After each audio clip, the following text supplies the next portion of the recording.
Hi guys, Crystal and Diane here for another episode of All Things Dog. Today we're on episode 6 and we're going to talk about grading.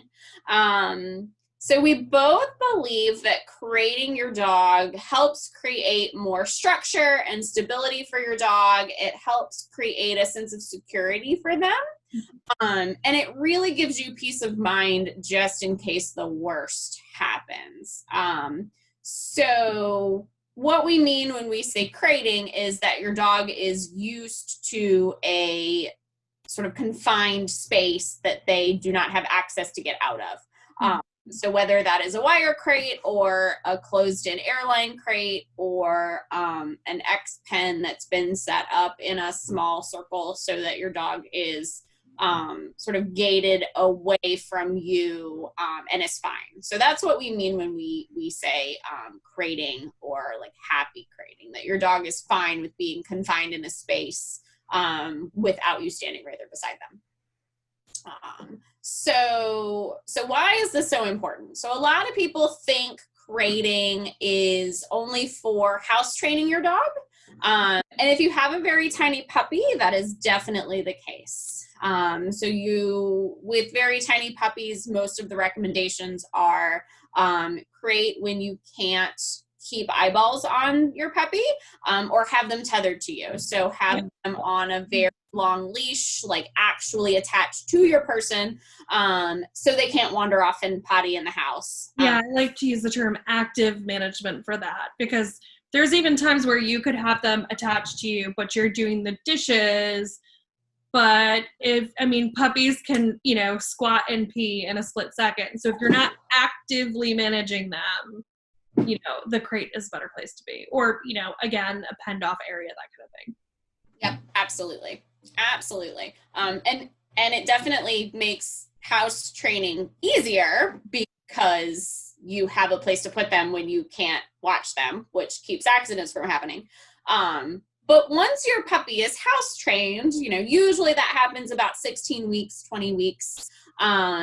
Usually then people start fading out the crate, and actually that can create some different issues later on down the line. So, I think too, a lot of people move away from the crate early because they feel bad about crating their dog. And I think the potty training issues make a swing back. Do you see that a lot? Yeah. I see people who move away from the crate. They're like, oh no, he's doing so good. No more accidents. This whole week he was fine. And they start getting rid of the crate and they start seeing more and more accidents coming back. Yeah. Or they've moved away from the crate too early. And then they find out like 2 weeks later that the dog has been peeing behind the couch. Yes. Or so like they've been sneaking off into the dining room where you guys don't go that often, and all of a sudden you find a wet spot, and who knows how long that's been. So, So another way that, another place that people kind of start to fade out the crate is when the dog can start to be trusted in the house not to eat stuff. Or to shred pillows or things like that. For Cargo, I did not trust her outside of her crate without active management until she was 2. So that can vary also. But with my dogs, like even my 10-year-old dog still gets crated on a regular basis, because I do feel like it's a lifetime skill. Yeah. This is a skill that the dogs need for their whole life. So even if you have moved away from having to crate your dog for management purposes, so they don't eat your couch while you're in the shower, Cargo, it's still a skill that you need to keep up with throughout their whole life. Yeah. In our house, we had some crate escapees, so we have pulled back from crates for a little bit, but I am doing all the things to reintroduce the crate because, like Crystal said, it is a skill they need for the whole lives. If they are injured and they need to stay overnight at the vet, they're going to be crated. I tell people too, if we live in an area where hurricanes are not an uncommon thing, it is not uncommon to need to evacuate with your animals. if you ever end up in the position where you need to seek shelter with them, if you can safely crate your dogs, you are going to be much more likely to be accepted at a shelter and be able to keep them safe. On the pet sitting, dog walking side of things, I have gotten calls before where people are panicked because they need to evacuate, they need to go stay with a friend or family member, and they can't bring their dogs with them, and they want us to go to their house in a hurricane, in an evacuation zone, to take care of their pets. And for obvious reasons, we can't do that. So being able to safely crate your animals, you know, again, you're much more likely to be able to take them to your grandma's house if you can crate them safely and take them out when they need to be taken out, you know, instead of having them run all over in a new place where everyone is already stressed. Again, that's, you know, one of the less likely things to happen, but dogs have to stay over at vets' offices all the time, and they're going to be in a crate. I mean, they're not hanging out, walking around. They're going to be in a crate. Yeah, absolutely. And from working at the animal hospital, one of the things that I've noticed is that the dogs that can be comfortably crated heal much faster. Yeah. Like, your dog is sick with some sort of like gastrointestinal or stomach flu, or, you know, had to have obstruction surgery and is laying in the kennel with an IV in its leg. You know, if they're comfortable in the kennel, then their body gets to concentrate more on healing and recovering from that illness than, you know, being so stressed out about being in that confined space in a new place and all of that kind of stuff. So, you know, having crating as a life skill definitely will help your dog in the long run, you know, even if one of those random, you know, unpredictable things occur. Yeah. It's also really useful for getting your dogs to sleep more. We've been talking a lot with clients lately who have been seeing a resurgence in just some kind of problem behaviors that they kind of thought they were done with, or new behaviors that they hadn't seen before. And we have found that a lot of it is linking back to sleep, especially right now with, you know, everybody being home from work. We don't realize that our dogs are sleeping a lot less. And even when they are sleeping while we're home, they're not getting that really good REM sleep that they and we all need. So setting aside some time for your dog every day to go in the crate, maybe a nap in the morning, a nap in the afternoon, where they can lay there and actually get good sleep, is going to help with a lot of behavior problems. Behavior problems aside, just, I mean, who doesn't feel crappy when they don't get enough sleep? You know, your dogs are not, they're not feeling as well as they can feel if they're not getting enough sleep. So that's a really easy way to help them out. But again, you have to have the good, you know, the good crating background already established. If you put them in a crate morning and night, you know, morning and afternoon for a nap, but they're freaking out the whole time, that is obviously not benefiting them, and it's just making them feel worse. So keeping those crate skills going and being able to safely crate them to let them get some extra sleep is a really good idea, especially right now. Yeah, absolutely. Absolutely. And another kind of conversation that I've been having with people is they notice that their dog is just resting. So their dog might be laying on the couch and, you know, not active and not moving around and not following them from room to room, but they're not sleeping. They're not getting that deep REM sleep. They're not getting I like to call it twitchy sleep. Yep. Where their nose kind of twitches and their eyeballs twitch. And I have a video of Pixie doing this on the chair. But she is dreaming and she's barking and she's got her toes going and she is getting that deep rejuvenating sleep. So she's getting the sleep that's really feels like sleep. And really your dog should be sleeping, you know, maybe not the deep sleep, but should be sleeping at least 16 hours a day. So if you're working for 8 hours and then you're sleeping for 8 hours, then your dog is getting their 16 hours of sleep.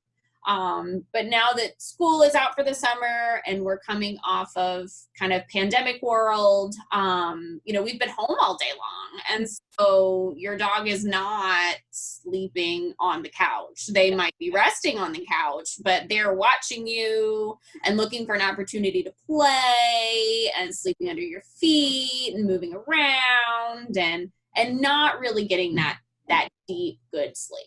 Yeah. Even if you're not having major, behavior problems right now with your dog, if you have been working on teaching them new skills and things, even, simple tricks, if you've been working on doing new things with them, that sleep is so important for learning as well. Latent learning is a thing. They need that sleep to be able to process. Yeah. So yeah. Yeah, you might be working harder than you need to because really they just need more sleep. Yeah. And how easy of a behavior problem to fix is that? Like, yeah. Let your dog get some more sleep. Ignore your dog a little bit.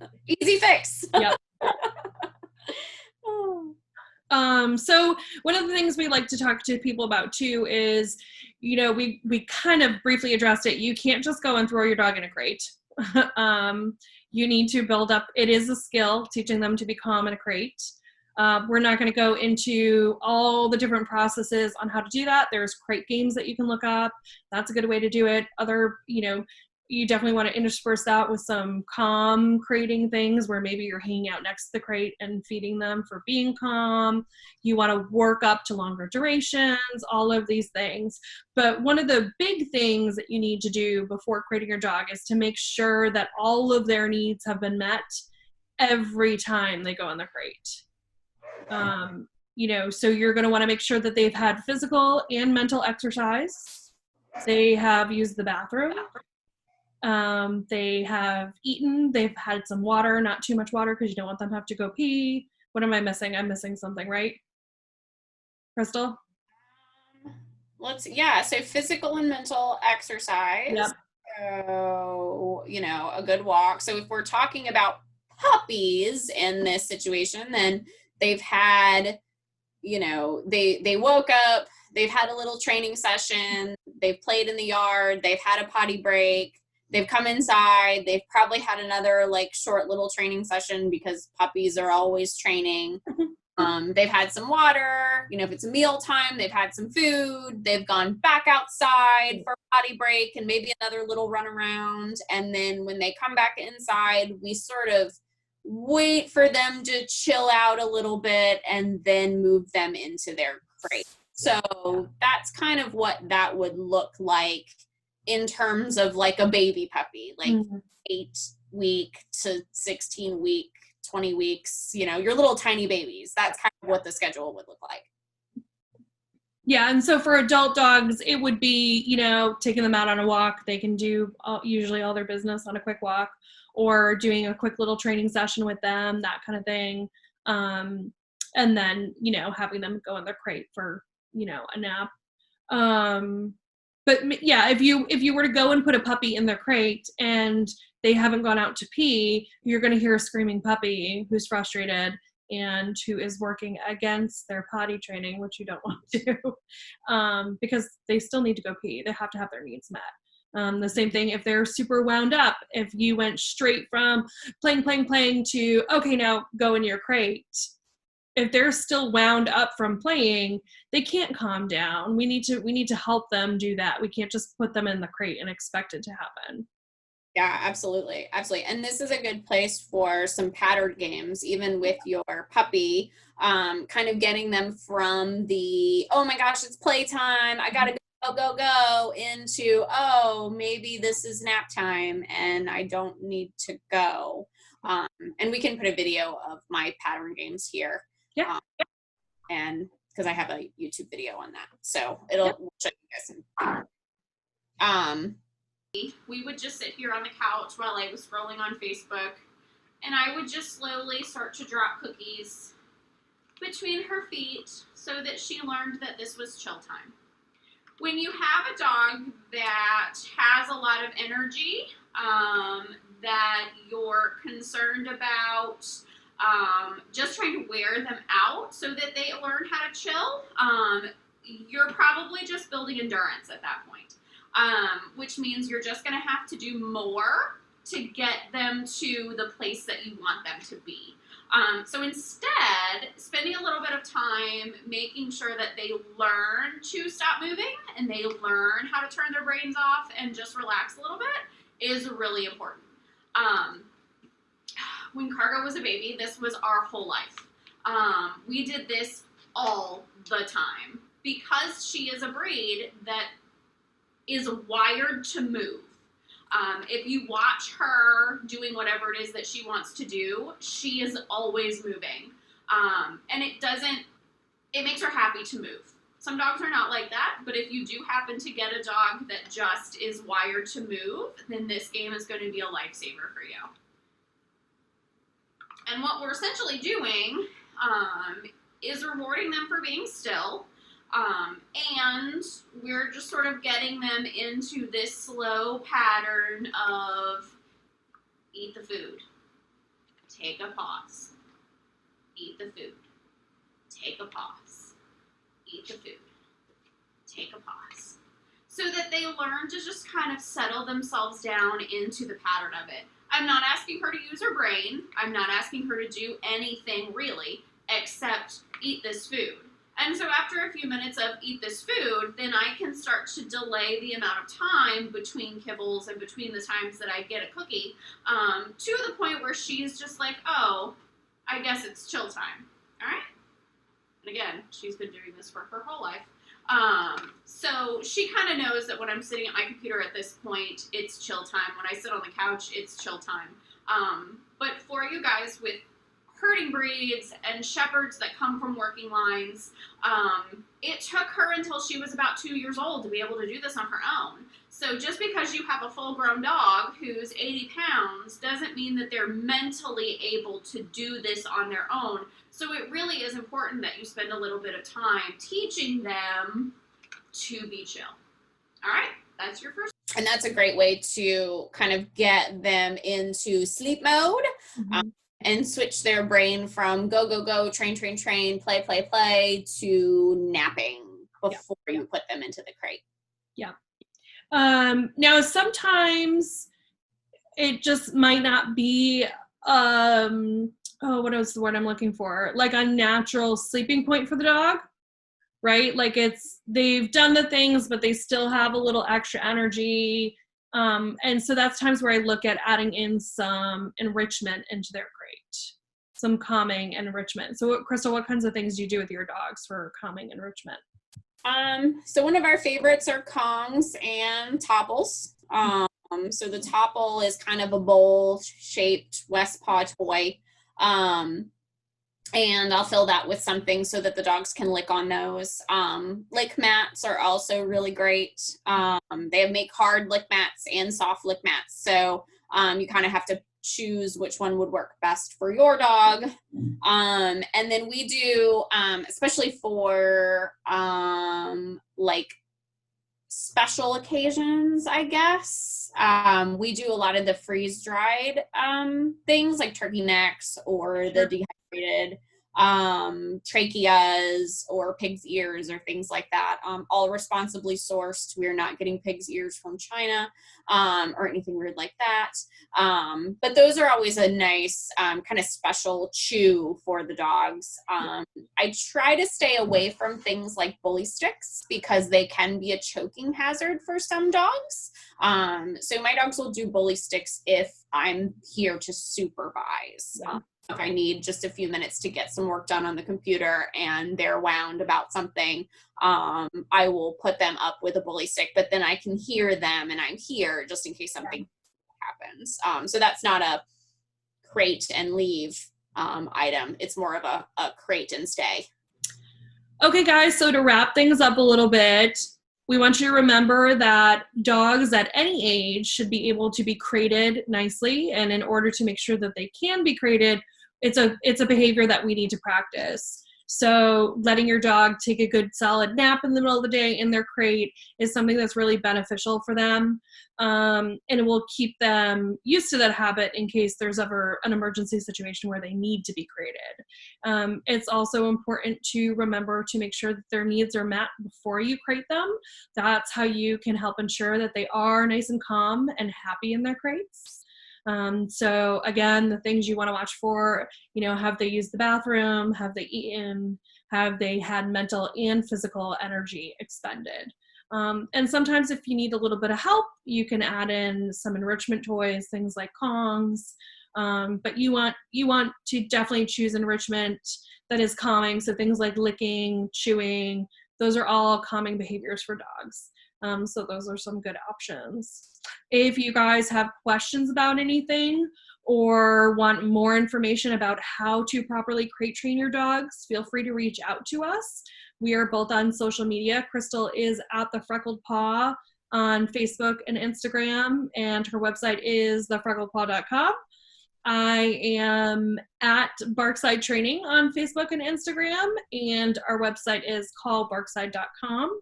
So be sure to join us next time, and we look forward to hearing from you in the meantime.